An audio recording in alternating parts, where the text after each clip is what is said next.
ফ্যাসিবাদী সরকার লুটপাট থেকে রেহাই দেয়নি অবসরপ্রাপ্ত শিক্ষকদেরও, বলেছেন প্রধানমন্ত্রী। চিকিৎসকদের সবার স্বাস্থ্যসেবা নিশ্চিতের আহ্বান। খালেদা জিয়ার জন্মদিনে বিএনপির দোয়া মাহফিল, তার নীতি আদর্শে অটল থাকার অঙ্গীকার। স্থায়ী কমিটিতে রিজভী, আমান, ডোনার, জবিউল্লাহ। পারস্পরিক শ্রদ্ধায় সমৃদ্ধ হচ্ছে ঢাকা দিল্লি সম্পর্ক, বলেছেন দীনেশ ত্রিবেদী। নানা আয়োজনে ভারতের স্বাধীনতা দিবস পালন। এবার মাদারীপুরে হাত বোমা বিস্ফোরণে মাদ্রাসার 4 ছাত্রী আহত। মেহেরপুরে 3 জায়গায় বোমার মতো বস্তু উদ্ধার, শহর জুড়ে তোলপাড়। দেখছিলেন সংবাদ শিরোনাম, এবারে বিস্তারিত। প্রধানমন্ত্রী তারেক রহমান বলেছেন, বিগত আওয়ামী লীগ সরকার প্রতিটি খাতে লুটপাটের ধারা প্রতিষ্ঠা করেছিল। এ থেকে অবসরপ্রাপ্ত বেসরকারি শিক্ষক কর্মচারীরাও রেহাই পাননি। অবসরপ্রাপ্ত 70,119 জন বেসরকারি শিক্ষক কর্মচারীর কল্যাণ এবং অবসর সুবিধার বকেয়া অর্থ সরাসরি তাদের ব্যাংক অ্যাকাউন্টে হস্তান্তর করার কার্যক্রম উদ্বোধন করে প্রধানমন্ত্রী এসব কথা বলেন। রাজধানীর ওসমানী স্মৃতি মিলনায়তনে এই অর্থ প্রদান অনুষ্ঠানের উদ্বোধন করেন প্রধানমন্ত্রী। এ সময় তিনি বলেন, শিক্ষকদের প্রাপ্য টাকা তুলতে ঘুষের লেনদেন জাতির জন্য দিনতার। দীর্ঘ 4 বছর পর এই প্রক্রিয়ার মাধ্যমে শিক্ষকদের জীবনের অনিশ্চয়তা দূর হবে বলেও জানিয়েছেন তিনি। তিনি অভিযোগ করেন, বিগত সরকারের অনিয়ম এবং লুটপাটের কারণে শিক্ষক কল্যাণ এবং অবসর তহবিল দেউলিয়া হয়ে পড়েছিল। তবে বর্তমান সরকার বিশেষ ব্যবস্থার মাধ্যমে অনলাইনে ভোগান্তিমুক্তভাবে প্রাপ্য অর্থ পরিশোধের ব্যবস্থা করেছেন। পরবর্তী সময়েও মধ্যস্বত্বভোগী বা কোনো হয়রানি ছাড়াই শিক্ষকরা তাদের জমানো টাকা পাবেন বলে আশ্বাস দেন প্রধানমন্ত্রী। এদিকে প্রধানমন্ত্রী বলেছেন, তার সরকার এমন একটি কল্যাণমূলক রাষ্ট্র গড়ে তুলতে চায় যেখানে কেউ অর্থাভাবে চিকিৎসা সেবা থেকে বঞ্চিত হবে না। ন্যাশনাল ইনস্টিটিউট অফ নিউরোসায়েন্স হাসপাতালের সম্প্রসারিত ভবনের 500 শয্যা নতুন ভবনের উদ্বোধন শেষে এসব কথা বলেন তিনি। সকালে আগারগাঁওয়ে ভবনটির উদ্বোধন করেন প্রধানমন্ত্রী। তিনি হাসপাতালটি ঘুরে দেখেন। সংশ্লিষ্ট কর্মকর্তারা প্রধানমন্ত্রী তারেক রহমানকে হাসপাতাল এবং ইনস্টিটিউটের কার্যক্রম সম্পর্কে অবহিত করেন। হাসপাতাল প্রাঙ্গণে একটি গাছের চারাও রোপণ করেন সরকার প্রধান। প্রধানমন্ত্রী সহধর্মিণী এবং বিশিষ্ট চিকিৎসক ডাক্তার জোবাইদা রহমান, স্বাস্থ্যমন্ত্রী সর্দার সাখাওয়াত হোসেন, সমাজ কল্যাণমন্ত্রী ডাক্তার AZM জাহিদ হোসেন এই সময় সঙ্গে ছিলেন। প্রধানমন্ত্রী বলেন, স্বাস্থ্য খাতে যে উন্নয়ন তার সুফল দেশের মানুষের কাছে পৌঁছে দিতে চিকিৎসক, স্বাস্থ্য কর্মকর্তা এবং বিশেষজ্ঞ সহ সবাইকেই কাজ করতে হবে। মির্জা ফখরুল ইসলাম আলমগীর বলেছেন, বিএনপি আজ যে একটি গণতান্ত্রিক দল তার কারিগর বেগম খালেদা জিয়া। সকালে নয়াপল্টনে দলীয় কার্যালয়ে বেগম খালেদা জিয়ার জন্মবার্ষিকী উপলক্ষে আয়োজিত মিলাদ মাহফিলে যোগ দেন মির্জা ফখরুল ইসলাম আলমগীর। এই সময় তিনি বলেন, বেগম জিয়া এমন একজন ব্যক্তি যিনি বাংলাদেশের ভাগ্যের সঙ্গে নিজেকে জড়িয়ে নিয়েছিলেন। আমৃত্যু তিনি গণতন্ত্রকে প্রতিষ্ঠার জন্য, মানুষের ভোটাধিকার ফিরিয়ে দেওয়ার জন্য আন্দোলন করেই গেছেন, যার জন্য নিজেকে উৎসর্গ করেছেন। নিজের সুবিধার কথাও চিন্তা করেননি। আল্লাহ যেন তাকে জান্নাতুল ফেরদৌস নসিব করেন, তার জন্য দোয়া চান মির্জা ফখরুল। অনুষ্ঠানে বিএনপি স্থায়ী কমিটির সদস্য এবং অর্থমন্ত্রী আমির খসরু মাহমুদ চৌধুরী নেতাকর্মীদের উদ্দেশ্যে জানান, দল ক্ষমতায় এসেছে বলে নেতাকর্মীরা বেগম খালেদা জিয়ার নীতি এবং আদর্শ থেকে যেন বিচ্যুত না হয়। বিএনপির স্থায়ী কমিটিতে যুক্ত হলেন দলের 4 জ্যেষ্ঠ নেতা। তারা হচ্ছেন রুহুল কবির রিজভী আহমেদ, আমানুল্লাহ আমান, ফরহাদ হালিম এবং ইসমাইল জবিউল্লাহ। শনিবার দলের পক্ষ থেকে এক বিজ্ঞপ্তিতে এ তথ্য জানিয়েছে।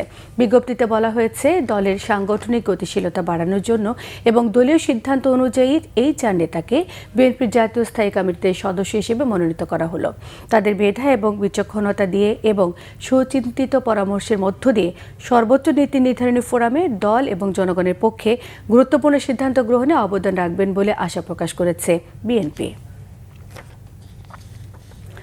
অভিন্ন ইতিহাস, পারস্পরিক শ্রদ্ধা এবং অংশীদারিত্বের সুদৃঢ় ভিত্তির ওপর বাংলাদেশ ভারত সম্পর্ক ক্রমেই সমৃদ্ধ হচ্ছে, বলেছেন ঢাকায় নিযুক্ত ভারতীয় হাইকমিশনার দীনেশ ত্রিবেদী।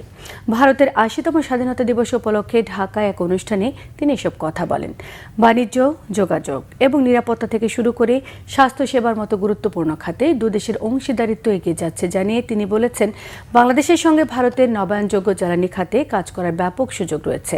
এর আগে যথাযোগ্য মর্যাদা এবং উৎসবমুখর পরিবেশে বারিধারার ভারতীয় হাইকমিশন প্রাঙ্গণে আনুষ্ঠানিকভাবে জাতীয় পতাকা উত্তোলন সহ নানা আয়োজনে ভারতের 80তম স্বাধীনতা দিবস পালন পালন করে ভারতীয় হাইকমিশন। অনুষ্ঠানে দূতাবাসের কর্মকর্তা কর্মচারী, ঢাকায় বসবাসরত ভারতীয় নাগরিক, আমন্ত্রিত অতিথিরা এ সময় উপস্থিত ছিলেন। আনুষ্ঠানিকতার অংশ হিসেবে সেখানে ভারতের রাষ্ট্রপতি এবং প্রধানমন্ত্রীর বিশেষ বাণীও পাঠ করে শোনানো হয়েছে। এ সময় দুদেশের জনগণের অভিন্ন আকাঙ্ক্ষা এবং পারস্পরিক সংযোগকেই এই দীর্ঘস্থায়ী বন্ধুত্বের প্রকৃত ভিত্তি বলে উল্লেখ করেছেন দীনেশ ত্রিবেদী। মাদারীপুরে একটি মহিলা মাদ্রাসার পাশে হাতবোমা বিস্ফোরণে 4 জন ছাত্রী আহত হয়েছে। তাদের একজনের অবস্থা আশঙ্কাজনক। আর মেহেরপুর শহরের 3টি গুরুত্বপূর্ণ জায়গা থেকে বোমার মতো বস্তু উদ্ধার নিয়ে শহর জুড়ে আতঙ্ক বিরাজ করছে। সকালে মাদারীপুরের কালকিনির গোপালপুর দারুস-সুন্নাহ মহিলা মাদ্রাসার সামনে হাতবোমা বিস্ফোরণে 4 জন ছাত্রী আহত হয়। গুরুতর আহত ছাত্রী আবিদা আক্তারকে ঢাকায় আনা হয়েছে। মাদ্রাসার ভেতরে ইমন সর্দারের বসতঘরের সামনে বিস্ফোরণের শব্দে আশপাশের এলাকায় আতঙ্ক ছড়িয়ে পড়ে। অন্যদিকে মেহেরপুরে পৌর শহরের 3টি গুরুত্বপূর্ণ জায়গা প্রধান বৈদ্যুতিক পিলারের উঁচু তারে ঝুলন্ত অবস্থায় বোমার মতো বস্তু উদ্ধার করেছে পুলিশ। ভোরে প্রথমে মেহেরপুর বিশ্ববিদ্যালয় ভবনের সামনে বৈদ্যুতিক তারে ঝুলন্ত অবস্থায় এটি দেখতে পায় স্থানীয়রা। এছাড়াও শহরের কোর্ট মোড় এলাকা থেকে একটি এবং শহরের প্রাণকেন্দ্র সোনালী ব্যাংকের সামনেও একই ধরনের ঝুলন্ত বস্তু পাওয়া যায়। বস্তুগুলো আসলে বোমা কিনা তা পরীক্ষা নিরীক্ষা চলছে। 132 মিলিয়ন ঘনফুট সরবরাহ বাড়লেও চট্টগ্রামে কাটেনি গ্যাসের সংকট। দুর্ভোগ বেড়েছে নাগরিকদের, কলকারখানার উৎপাদনও কমে গেছে। ভোরে এলএনজি সরবরাহ কিছুটা বাড়ায়, সাময়িক স্বস্তি মিললেও সকাল 9টার পর আবার আগের অবস্থায় ফিরে এসেছে। ফলে সিএনজি স্টেশন সহ বাসাবাড়িতে গ্যাস সরবরাহ বন্ধ। কর্ণফুলী গ্যাস ডিস্ট্রিবিউশন কোম্পানির কর্মকর্তারা জানিয়েছেন, ভোরে সামিটের টার্মিনাল এবং এক্সিলারেট থেকে এলএনজি সরবরাহ বেড়েছে, তবে তা চাহিদার তুলনায় অনেক কম। ফলে সংকট রয়েই গেছে। ভাসমান টার্মিনাল থেকে চাহিদা মতো সরবরাহ না পেলে পরিস্থিতি এমন থাকবে বলেও জানানো হয়েছে। গত 21 জুলাই অগ্নি দুর্ঘটনায় এক্সিলারেটের টার্মিনাল বন্ধ হয়ে যাওয়ায় গ্যাসের সরবরাহ কমে সংকট সৃষ্টি হয়েছে। চট্টগ্রামের সীতাকুণ্ডের ভাটিয়ারীতে জাহাজ কাটার সময় গ্যাস লিকেজ থেকে 9 জন নিহতের ঘটনা তদন্তে 2টি কমিটি করেছে সরকার। এরই মধ্যে জাহাজে উচ্চ মাত্রার বিষাক্ত হাইড্রোজেন সালফাইড থাকার কথা জানিয়েছে বিস্ফোরক অধিদপ্তর। কিসের ভিত্তিতে পূর্বের জাহাজ কোম্পানি ক্লিন সার্টিফিকেট দিয়েছে তা নিয়ে চ্যালেঞ্জ করার কথাও জানানো হয়েছে। চট্টগ্রাম থেকে রিপোর্ট করছেন শাহেদা পিয়া। শুক্রবার চট্টগ্রামের সীতাকুণ্ডের ভাটিয়ারীতে ফেরদৌস স্টিল শিপ রিসাইক্লিং ইন্ডাস্ট্রিজে গ্যাস লিকেজ দুর্ঘটনার পর শনিবার সকালে ঘটনাস্থল পরিদর্শন করেন শিল্প সচিব আব্দুল নাসের খান সহ বিস্ফোরক অধিদপ্তর ও প্রশাসনের কর্মকর্তারা। শিল্প সচিব জানান, একটি গ্রিন শিপইয়ার্ডে কিভাবে এই দুর্ঘটনা ঘটেছে তা গুরুত্বের সাথে খতিয়ে দেখা হচ্ছে। দুর্ঘটনার কারণ অনুসন্ধানের পাশাপাশি কারো গাফিলতি বা দায় রয়েছে কিনা তা খতিয়ে দেখতে শিল্প মন্ত্রণালয়ের অতিরিক্ত সচিবকে প্রধান করে 11 সদস্যের কমিটি ও জেলা প্রশাসনের পক্ষ থেকে পৃথক আরেকটি তদন্ত কমিটি গঠন করা হয়েছে। জেলা প্রশাসক জানান, জাহাজে জমে থাকা বিষাক্ত গ্যাস অভিজ্ঞ বিশেষজ্ঞদের দিয়ে অপসারণ করা হবে। এছাড়াও ভবিষ্যতে এ ধরনের দুর্ঘটনা প্রতিরোধে করণীয় সম্পর্কে জেলা প্রশাসন গঠিত 9 সদস্যের তদন্ত কমিটিকে সুপারিশ সহ 7 কর্মদিবসের মধ্যে প্রতিবেদন দিতে নির্দেশ দেওয়া হয়েছে। আমরা বিশ্বাস করি যে আমাদের সামনে এটাই সবচেয়ে ভালো অপশন। তবে আমরা এটিও নিশ্চিত হতে চাই তাদের কাছে যারা এক্সপার্ট আছে যেন আর কোনো ভাবে কেউ ক্ষতিগ্রস্ত না হয়, কোনো প্রাণহানি না। ঘটনাস্থল পরিদর্শন শেষে বিস্ফোরক অধিদপ্তরের কর্মকর্তারা জানান, দুর্ঘটনা কবলিত জাহাজটিতে 21.9 ppm হাইড্রোজেন সালফাইডের অস্তিত্ব পাওয়া গেছে, যা খুবই বিষাক্ত। এইসব এরিয়াতে সাধারণত কোনো ধরনের ফুয়েল বা অন্য কোনো জ্বালানি ধরনের পদার্থ রাখার কথা না। তো সেক্ষেত্রে হচ্ছে একটা শিপের ভিতরে অনেক কিছু ডাম্পিং করা হতে পারে। এদিকে একটি সার্টিফাইড গ্রিন শিপইয়ার্ডে কিভাবে এমন দুর্ঘটনা ঘটলো এবং কিসের ভিত্তিতে আগের প্রতিষ্ঠান ক্লিন সার্টিফিকেট দিল তা খতিয়ে দেখার কথা জানিয়েছে Bangladesh ship breakers and recyclers association. আমরা চ্যালেঞ্জ করব যে জাহাজ প্রিভিয়াস ওনাররা যে সার্টিফিকেশনটা দিল সেটা আসলে কিসের ভিত্তিতে দিয়েছে। যেহেতু এই পর্যন্ত কোনো ইনসিডেন্ট হয় নাই, আমাদের চ্যালেঞ্জ করার কোনো সুযোগ ছিল না। শুক্রবার চট্টগ্রামের সীতাকুণ্ডের ভাটিয়ারীতে জাহাজ কাটার সময় গ্যাস লিকেজ থেকে বিষাক্ত গ্যাস নির্গত হয়ে 9 শ্রমিকের মৃত্যু হয়। ঘটনার পর দুর্ঘটনায় নিহত প্রত্যেকের পরিবারকে 10 লাখ টাকা করে আর্থিক সহায়তা দেওয়ার ঘোষণা দিয়েছে Bangladesh ship breakers and recyclers association. Shaheda Piya, Bangla vision, Chattogram. জ্বালানি সংকটের চ্যালেঞ্জ স্পষ্ট। এই পরিস্থিতি থেকে উত্তরণের জন্য নতুন করে অবকাঠামো তৈরি করতে হবে, যার জন্য সময় প্রয়োজন বলেছেন বাণিজ্য ও শিল্পমন্ত্রী খন্দকার আব্দুল মুক্তাদির। সিলেটে কৃষি উন্নয়ন প্রকল্পের আওতায় এক কর্মশালা শেষে সাংবাদিকদের প্রশ্নের জবাবে তিনি এসব কথা বলেন। মন্ত্রী বলেন, জ্বালানি টার্মিনালের সক্ষমতা বৃদ্ধি এবং নতুন কূপ খনন হলে স্বয়ংসম্পূর্ণতা বাড়বে, যার জন্য 2 বছর সময় দরকার। অর্থনৈতিক অগ্রগতির জন্য বিনিয়োগও দরকার জানান। মালয়েশিয়া থেকে এলএনজি আমদানির চেষ্টা করছে সরকার। বর্তমানে দৈনিক জ্বালানির চাহিদা সরবরাহের চেয়ে দ্বিগুণ উল্লেখ করে মন্ত্রী জানিয়েছেন, বছরের এই সময়ে চাহিদা অন্যান্য মৌসুমের তুলনায় বেশি বলে সংকট দৃশ্যমান হয়েছে। প্রধানমন্ত্রী তারেক রহমান আগামীকাল কিশোরগঞ্জ সফরে যাচ্ছেন। তার এই সফরকে ঘিরে শেষ মুহূর্তের প্রস্তুতি চলছে। জাতীয় মৎস্য পক্ষের উদ্বোধন, ফ্যামিলি কার্ড বিতরণ, ইমাম মুয়াজ্জিনদের সম্মানী প্রদান উদ্বোধন সহ একাধিক কর্মসূচিতে যোগ দেবেন প্রধানমন্ত্রী তারেক রহমান। কিশোরগঞ্জ প্রতিনিধি নাসিম খানের তথ্য এবং মোহাম্মদ মনির হোসেনের ছবিতে থাকছে ডেস্ক রিপোর্ট। প্রধানমন্ত্রীর আগমনকে ঘিরে কিশোরগঞ্জের প্রতিটি ভেন্যুতে চলছে শেষ মুহূর্তের প্রস্তুতি। দলের নেতাকর্মী ও সাধারণ মানুষের মধ্যে উচ্ছ্বাস। পাকন্দিয়ার পুরাতন ব্রহ্মপুত্র নদে মাছের পোনা অবমুক্তকরণের মধ্য দিয়ে শুরু হবে সফরের কর্মসূচি। এরপর কটিয়াদীর সরকারি কার্প হ্যাচারি কমপ্লেক্স পরিদর্শন করবেন প্রধানমন্ত্রী। পরে জাতীয় মৎস্যপক্ষ 2026-এর উদ্বোধন ও পুরস্কার বিতরণী অনুষ্ঠানে যোগ দেবেন তিনি। আমরা এই প্রোগ্রাম সফল করার জন্য নেতা কর্মীদের মধ্যে যে একটা উচ্ছ্বাস তৈরি হয়েছে এবং আইন শৃঙ্খলা সহ সর্বদিক দিয়ে আমরা সফল হয়েছি এবং আশা করছি যে একটা লোকারণ্য হবে। মাননীয় প্রধানমন্ত্রী এই এলাকা আসতেছে, আমি আমার আসফিদ ইউনিয়ন বিএনপির পক্ষ থেকে মাননীয় প্রধানমন্ত্রীকে অসংখ্য ধন্যবাদ জানাই। সকল ইউনিটের নেতৃবৃন্দ উচ্ছ্বসিত এবং সবাই স্বতঃস্ফূর্তভাবে অংশগ্রহণ করে ওই দিন 16 আগস্টের এই প্রোগ্রামকে সাফল্যমণ্ডিত করার জন্য সর্বোচ্চ চেষ্টা করে যাচ্ছেন। উনি আড়িয়াল খাল নদীতে এবং ব্রহ্মপুত্র নদীতে উনি পণ্য অবমুক্ত করবেন এবং এই যে হেসারিতে দাঁড়িয়ে কথা বলছি সেখানে আসবেন। এরপর ঐতিহাসিক শোলাকিয়া ঈদগাহ ময়দানে সরকারের গৃহীত উন্নয়ন কর্মকার্যক্রম উদ্বোধন করবেন প্রধানমন্ত্রী। অংশ নেবেন জেলা ছাত্র দলের বৃক্ষরোপণ কর্মসূচিতে। সবশেষে পুরাতন স্টেডিয়াম মাঠে ফ্যামিলি কার্ড বিতরণ এবং ধর্মীয় উপাসনালয়ে কর্মরত ব্যক্তিদের সম্মানী প্রদান কার্যক্রমের উদ্বোধন করবেন প্রধানমন্ত্রী। প্রধানমন্ত্রীর প্রতি আকুল আবেদন থাকবে ড্রেনেজ ব্যবস্থা এবং রাস্তাঘাটগুলা উনি যেন তাড়াতাড়ি আমাদেরকে বাস্তবায়ন করে দেন। স্থানীয় নেতারা এই সফরকে সফল করতে সর্বাত্মক চেষ্টা চালাচ্ছেন। আমরা মনে করি গণতান্ত্রিক আন্দোলনে দেশের প্রত্যাশা অনুযায়ী মাননীয় প্রধানমন্ত্রী দেশকে এগিয়ে নিয়ে যাওয়ার জন্য যেভাবে কাজ করে যাচ্ছেন এবং উন্নয়নের যে উনি একটা রোডম্যাপ তৈরি করেছেন, কিশোরগঞ্জ এর থেকে বাদ যাবে না। কিশোরগঞ্জের উন্নয়নে প্রধানমন্ত্রীর কাছ থেকে সুস্পষ্ট ঘোষণা আসবে এমন আশা জেলাবাসীর। Bangla vision news desk.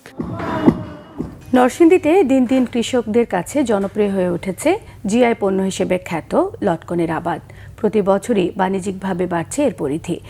এ সকল লটকন দেশের চাহিদা মিটিয়ে রপ্তানি হচ্ছে ইউরোপ সহ মধ্যপ্রাচ্যের বিভিন্ন দেশে। নরসিংদী প্রতিনিধি লক্ষণ বর্মনের তথ্য ছবি নিয়ে থাকছে ডেস্ক রিপোর্ট।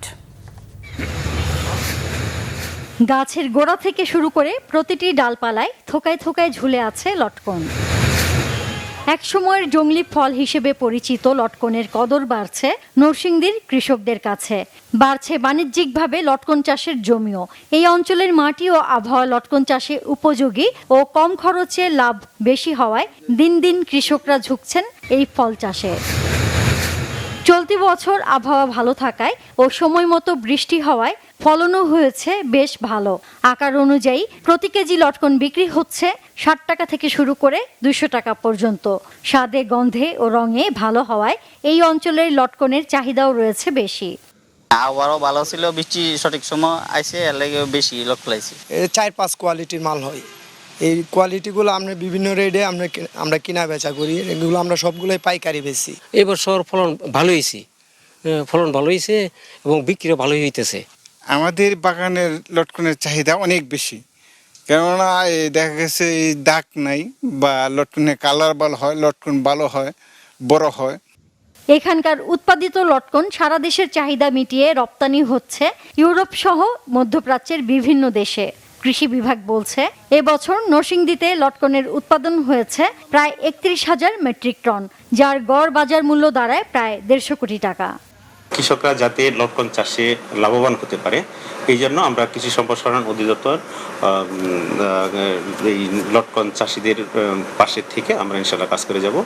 আর লটকন যেহেতু নরসিংদীর জিআই কৃষি পণ্য এবং এর স্বাদ মান যাতে ঠিক থাকে এই ব্যাপারে আমরা কৃষি সম্প্রসারণ অধিদপ্তর কাজ করে যাচ্ছি। চলতি বছর নরসিংদী জেলায় 1800 হেক্টর জমিতে লটকনের চাষ করা হয়েছে। সবচেয়ে বেশি লটকন চাষ হয়েছে শিবপুর ও বেলাব উপজেলায়। Bangla vision news desk. দেশের আরো কিছু খবর নিয়ে এখন থাকছে ডেস্ক রিপোর্ট। দুর্যোগ ব্যবস্থাপনা ও ত্রাণমন্ত্রী আসাদুল হাবিব দুলু বলেছেন, বন্ধ চা শিল্প চালুর পাশাপাশি শ্রমিকদের জীবনমান ও কর্মপরিবেশ উন্নয়নে প্রয়োজনীয় পদক্ষেপ গ্রহণ করা হবে। সকালে লালমনিরহাটের হাতীবান্ধা উপজেলার সোমা চা বাগান পরিদর্শন ও চা ইন্ডাস্ট্রি চালুকরণ বিষয়ে চা শ্রমিকদের সঙ্গে মতবিনিময় সভায় তিনি একথা বলেন। বিদ্যুৎ, জ্বালানি ও খনিজ সম্পদ মন্ত্রী ইকবাল হাসান মাহমুদ সিরাজগঞ্জ সদর হাসপাতালে একটি ইমার্জেন্সি রুম ও একটি ওটি রুম উদ্বোধন করেছেন। এ সময় হাসপাতালের তত্ত্বাবধায়ক ডক্টরস অ্যাসোসিয়েশন অব বাংলাদেশের নেতারা এবং জেলা বিএনপির নেতারা উপস্থিত ছিলেন। মন্ত্রী রোগীদের চিকিৎসা নিশ্চিতকরণ ও হাসপাতাল পরিষ্কার পরিচ্ছন্ন রাখা সহ বিভিন্ন বিষয়ে দিক নির্দেশনা দেন। তৃতীয় একটি ভাষা প্রশিক্ষণের মাধ্যমে দেশে ও বিদেশে বেকারদের কর্মসংস্থান করার লক্ষ্যে সরকার কাজ করে যাচ্ছে বলে জানিয়েছেন যুব ও ক্রীড়া প্রতিমন্ত্রী আমিনুল হক। সাভারে নির্বাচনী ইশতেহার বাস্তবায়নে যুব উন্নয়ন অধিদপ্তরের কর্মপরিকল্পনা প্রণয়ন শীর্ষক কর্মশালায় তিনি একথা জানান। সাবেক প্রধানমন্ত্রী বেগম খালেদা জিয়ার ৮২তম জন্মবার্ষিকী উপলক্ষে খতমে কোরআন ও দোয়া মাহফিল হয়েছে চট্টগ্রাম মহানগরীর সিটি গেটে অবস্থিত বেগম খালেদা অবৈতনিক প্রাথমিক বিদ্যালয়ে। সকালে বিদ্যালয়ের শিক্ষক শিক্ষিকা ও ছাত্রছাত্রীদের উদ্যোগে এই দোয়া মাহফিল হয়। প্রয়াত সাবেক প্রধানমন্ত্রী বেগম খালেদা জিয়ার ৮২তম জন্মবার্ষিকী উপলক্ষে চাঁপাইনবাবগঞ্জে শিবগঞ্জে কোরআন খতম ও এতিমদের মাঝে খাবার বিতরণ করা হয়েছে। উপজেলার দৌলতপুর উপরতলা নুরানি হাফিজিয়া মাদ্রাসায় এর আয়োজন করা হয়। অনুষ্ঠানটির সার্বিক সহযোগিতা ও তত্ত্বাবধানে ছিলেন প্রধানমন্ত্রী সহকারী ডক্টর মোহাম্মদ সাইমুম পারভেজ। এদিকে প্রয়াত সাবেক প্রধানমন্ত্রী বেগম খালেদা জিয়ার ৮২তম জন্মবার্ষিকী উপলক্ষে জামালপুর জেলা বিএনপির উদ্যোগে আলোচনা সভা ও দোয়া মাহফিল হয়েছে। মৌলভীবাজারের শ্রীমঙ্গলে বাংলাদেশ চা গবেষণা ইনস্টিটিউটের উদ্যোগে ওপেন ডে টি টেস্টিং সেশনের চায়ের গুণগত উৎপাদন নীতি ও প্রক্রিয়ার শীর্ষক প্রশিক্ষণ হয়েছে। শনিবার সকালে বাংলাদেশ চা বোর্ডের প্রকল্প উন্নয়ন ইউনিট মিলনায়তনে 7 দিনব্যাপী প্রশিক্ষণ কোর্সের উদ্বোধন করেন বাংলাদেশ চা বোর্ডের chairman major general Mohammad Mezbauddin Ahmed. Dhamrai Jubodal কর্মীর অকাল মৃত্যুতে অসহায় পরিবারের পাশে দাঁড়ালেন ঢাকা জেলা পরিষদের প্রশাসক যুবদল সভাপতি ইয়াসিন ফেরদৌস মুরাদ। দুপুরে ঢাকা জেলা পরিষদ প্রশাসক ও যুবদল সভাপতি ইয়াসিন ফেরদৌস মুরাদ প্রয়াত যুবদল কর্মী রবিন হোসেনের বাড়িতে গিয়ে পরিবারকে আর্থিক সহায়তা দেন এবং দায়িত্ব নিলেন যুবদল কর্মীর ছেলেমেয়ের। ধামরাই উপজেলার সাবেক যুবদল সহ সভাপতি রবিন হোসেন জটিল রোগে আক্রান্ত হয়ে মারা যান। খাগড়াছড়িতে 12টি স্বেচ্ছাসেবী সমাজ কল্যাণ সংস্থার মাঝে এককালীন অনুদানের চেক বিতরণ করা হয়েছে। দুপুরে জেলা প্রশাসনের সম্মেলন কক্ষে জেলা সমাজসেবা আয়োজিত অনুষ্ঠানে প্রধান অতিথি ছিলেন সংসদ সদস্য Wadud Bhuiyan. Bangla vision news desk. সংবাদ শেষ করব, শিরোনামগুলো আরো একবার জানিয়ে দিয়ে।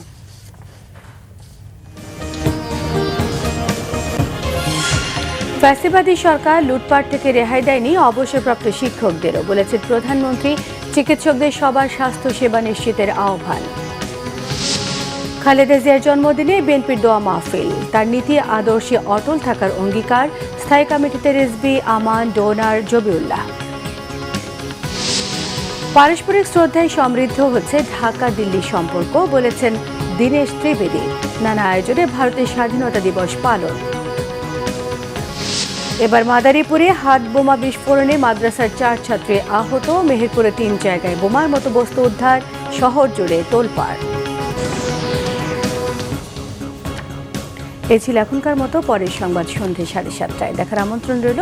এছাড়া বাংলাভিশন সংবাদ ও সংবাদ সংশ্লিষ্ট অনুষ্ঠান দেখতে ভিজিট করুন www.bbnews24.com, facebook.com/বাংলাভিশন নিউজ সাবস্ক্রাইব করুন, youtube.com/বাংলাভিশন নিউজের সঙ্গে থাকায় সবাইকে ধন্যবাদ।